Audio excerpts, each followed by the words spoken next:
Hola a todos, ¿cómo están? Bienvenidos otra vez a lo que creemos va a ser una suerte de edición especial de este Microbiando Express. ¿Por qué? Porque la idea es generar una versión express, pretendemos hacerlo muy rápido, pero enfocadas puntualmente a los estudiantes de medicina que estén cursando o que hayan cursado microbiología, para hacer entonces una suerte de versión simplificada de lo que vamos a ir complementando luego con lo que sería el microbiando completo o el microbiando general, que va a abarcar distintas miradas de la microbiología, como dijimos antes. Entonces, a una suerte de introducción y no, palabras para cualquier estudiante de medicina. La idea de lo que vamos a desarrollar en este video es una herramienta que sirva para un punto de partida del estudio de la microbiología. Para nada pretende ser algo que reemplace a el material que se haya usado de estudio en las clases de micro que hayan tenido.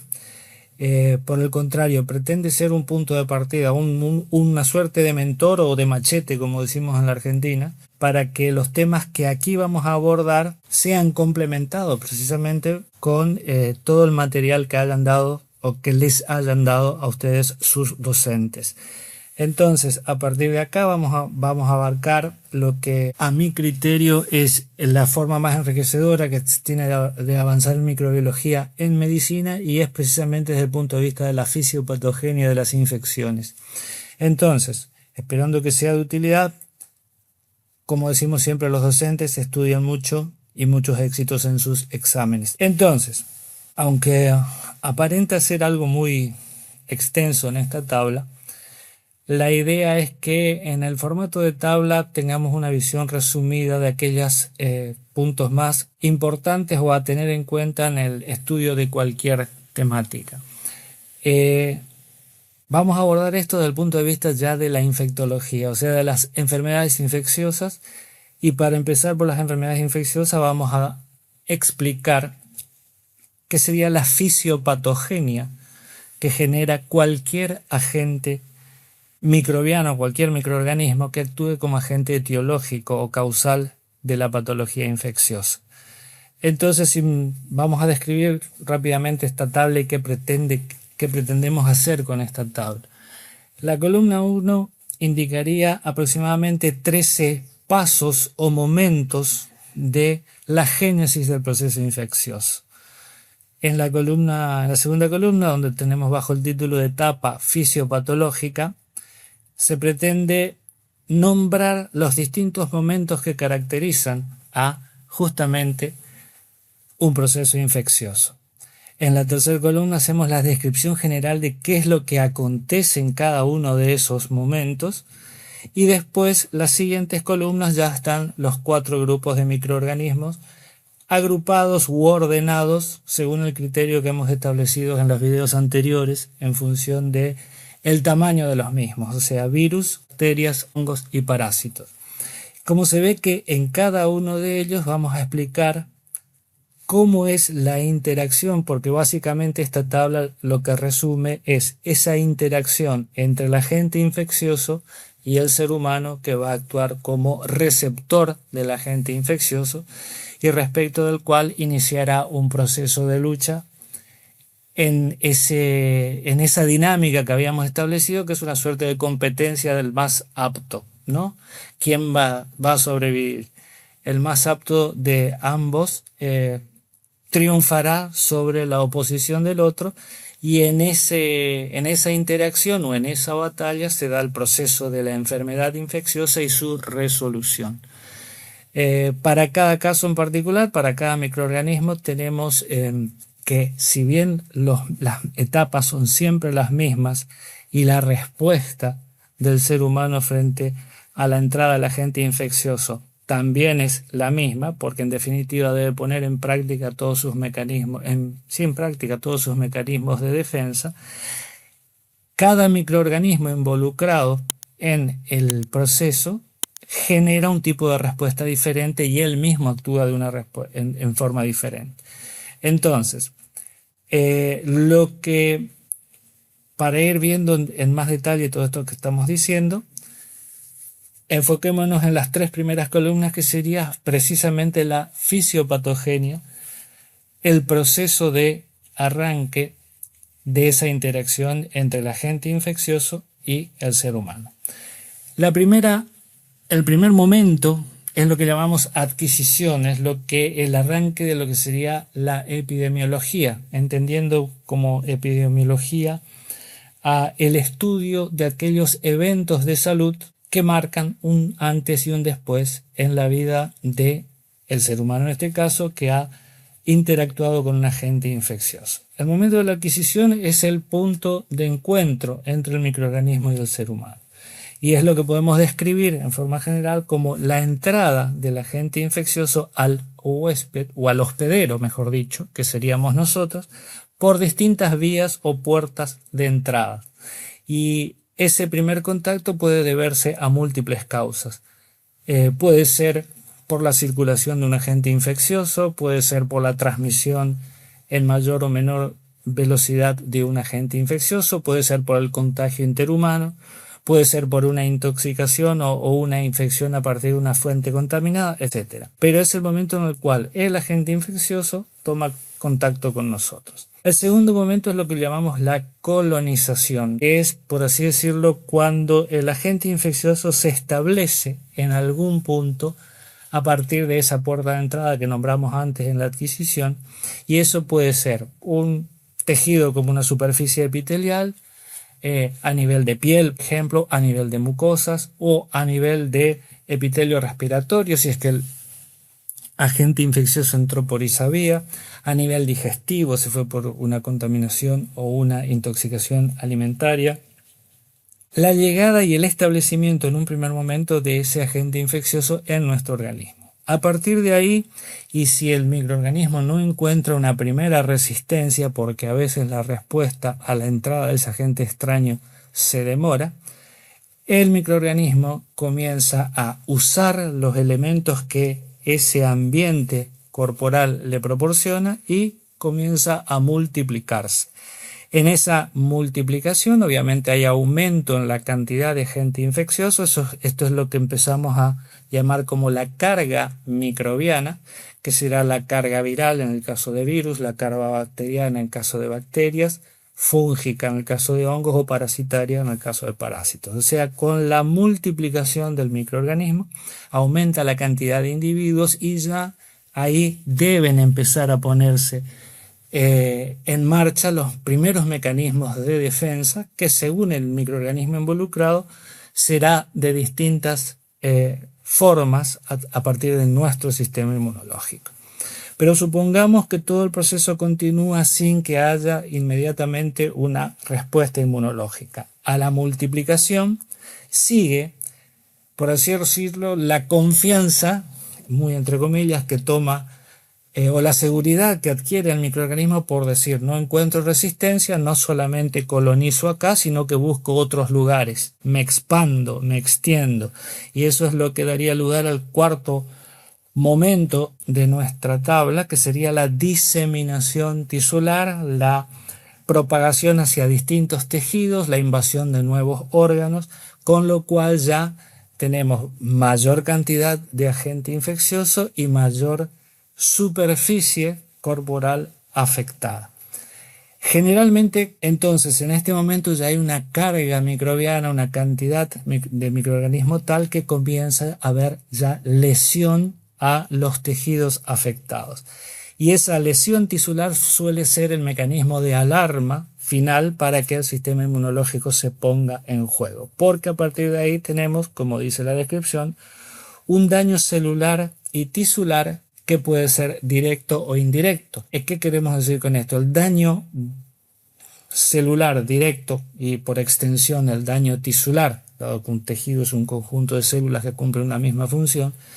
cuando el daño es directo o indirecto, con una alteración de la fisiología de ese tejido que puede empezar a inducir cambios y sintomatología que indicarían un proceso anormal que está sucediendo. Si aún en este momento no hay una respuesta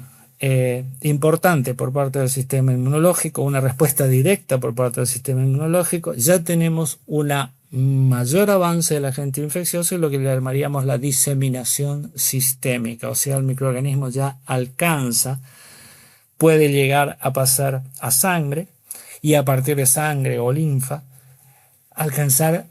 otros sectores corporales y ya generar un proceso de infección generalizada. Generalmente a partir de este momento, o sea, estaríamos en el punto 6 de nuestro cuadro de fisiopatogenia,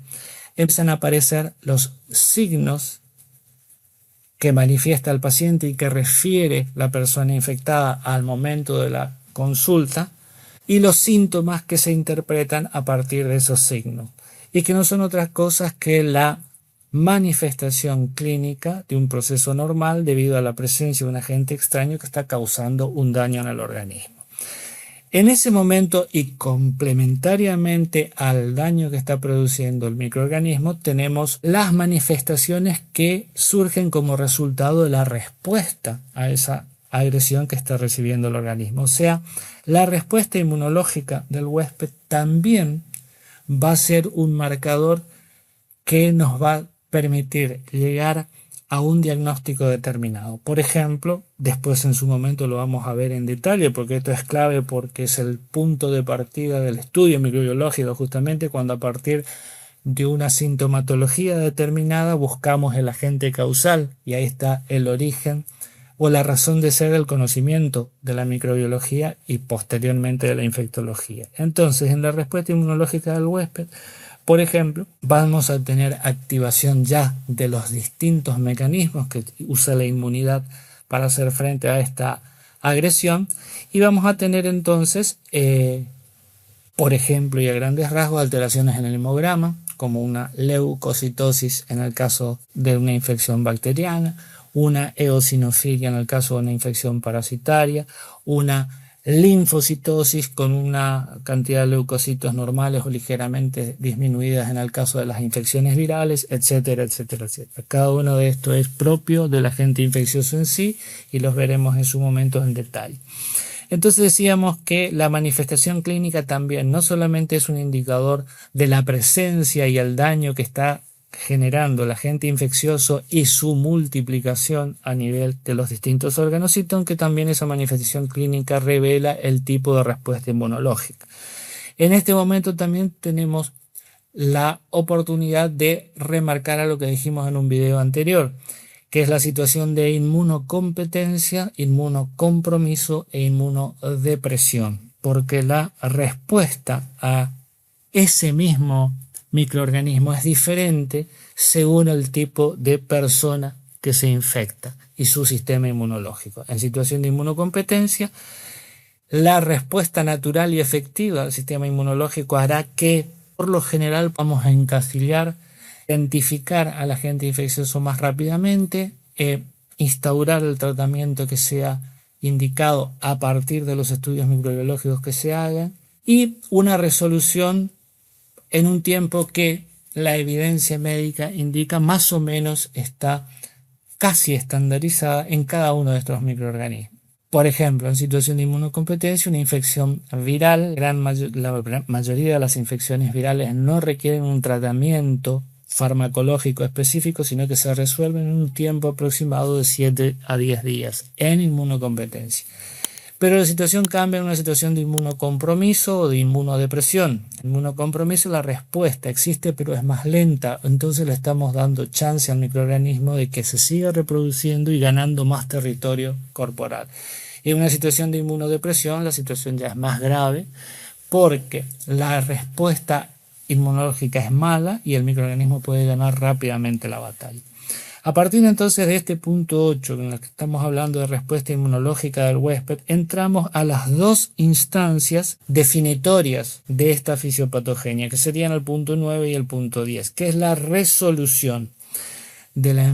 del proceso infeccioso, que puede ser con el triunfo del sistema inmunológico sobre el agente infeccioso en una situación de inmunocompetencia o en el caso de que un microorganismo no sea tan agresivo como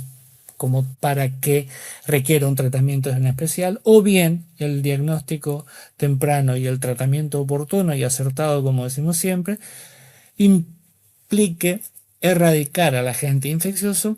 y resolver la enfermedad y recuperar el estado de salud. O bien, el punto 10, la situación opuesta y extrema, digamos, o sea, sería la muerte del ser humano porque su sistema inmunológico no alcanzó para frenar la infección, porque el agente infeccioso era muy agresivo, muy virulento, como vamos a marcar más adelante, porque no se hizo la consulta y el diagnóstico oportuno y que el tratamiento por ahí o no fue el acertado o fue a destiempo y no llegamos a ganar la batalla contra ese microorganismo. Entonces son dos situaciones extremas de resolución de esa fisiopatogenia: la recuperación del estado de salud o la muerte. Pero en el medio estarían situaciones como los que vemos en el punto 11, 12 y 13, que son situaciones que quedan intermedias entre esos dos extremos que dijimos antes. Por ejemplo, en el caso de una infección crónica, es la persistencia del agente infeccioso sin una eliminación completa. Esto daría lugar a situaciones de recidivas, como decimos, o repeticiones o reapariciones de las mismas patologías, de las mismas manifestaciones clínicas y sus patologías a partir de un agente infeccioso que no fue del todo erradicado. Lo que nuestros abuelos decían, por ejemplo, un resfrío mal curado,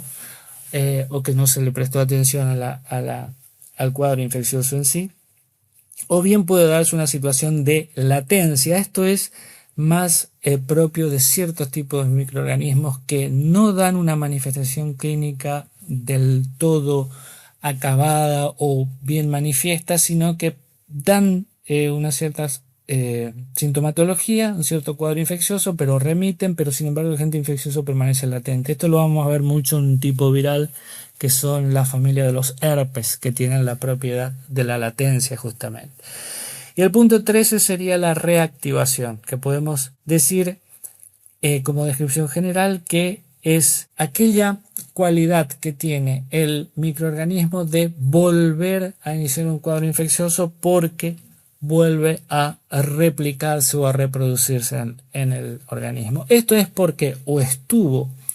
enmascarado, escondido, alejado del sistema inmunológico y parte de ese sistema inmunológico no lo encuentra, se ocultó, hizo una evasión del sistema inmune, también es característico de ciertos tipos de microorganismos, y que entonces en algún momento vuelve a reactivarse y a aparecer la sintomatología.